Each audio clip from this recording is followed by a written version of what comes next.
नमस्कार साथियों, मेरा नाम सत्यप्रकाश गुप्ता है। मैं पहाड़ी गांव से आता हूं। मैं इस संस्था में पीजीडीसीए प्रथम सेमेस्टर का छात्र हूं। सबसे पहले मैं अपने डायरेक्टर सर का बहुत बहुत आभारी हूं कि उन्होंने मुझे कुछ बिंदुओं पर प्रेजेंटेशन करने के लिए मुझे सौभाग्य प्राप्त हुआ है। जैसा कि सर के द्वारा पूछा गया है कि फंक्शन कीज क्या है और उसके उपयोग बताइए। हम बताते हैं। फंक्शन की हमारे कीबोर्ड के सबसे ऊपरी पट्टी पर स्थित सभी F1 से F12 तक की फंक्शन की कहलाती हैं, जिनका उपयोग कुछ इस प्रकार है। पहला F1 का प्रयोग हम हेल्प डायलॉग बॉक्स ओपन के लिए करते हैं। F2 का प्रयोग हम किसी भी फाइल या फोल्डर को रीनेम करने के लिए करते हैं। F3 का प्रयोग हम किसी भी फाइल या फोल्डर को फाइंड करने के लिए करते हैं।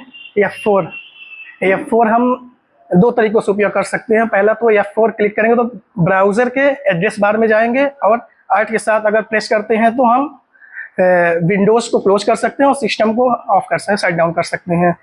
F5 हम विंडोज को रिफ्रेश करने के लिए करते हैं। F6 फंक्शन की को हम एड्रेस ब्राउजर में जाने के लिए करते हैं। F7 हम ग्रामर स्पेलिंग चेकर के लिए उपयोग करते हैं। F8 फंक्शन की को हम किसी भी डॉक्यूमेंट को रिफ्रेश करने के लिए करते हैं।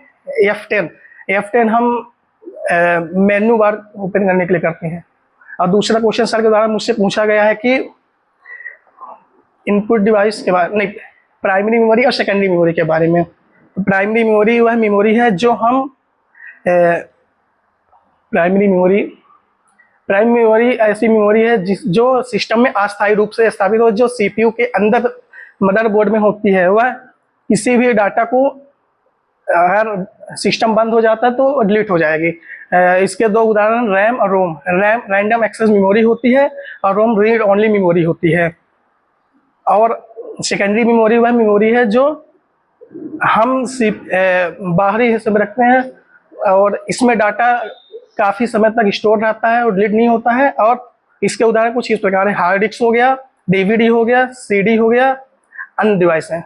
आप सभी को धन्यवाद जो आपने मेरी बातों को ध्यानपूर्वक सुना। Thank you.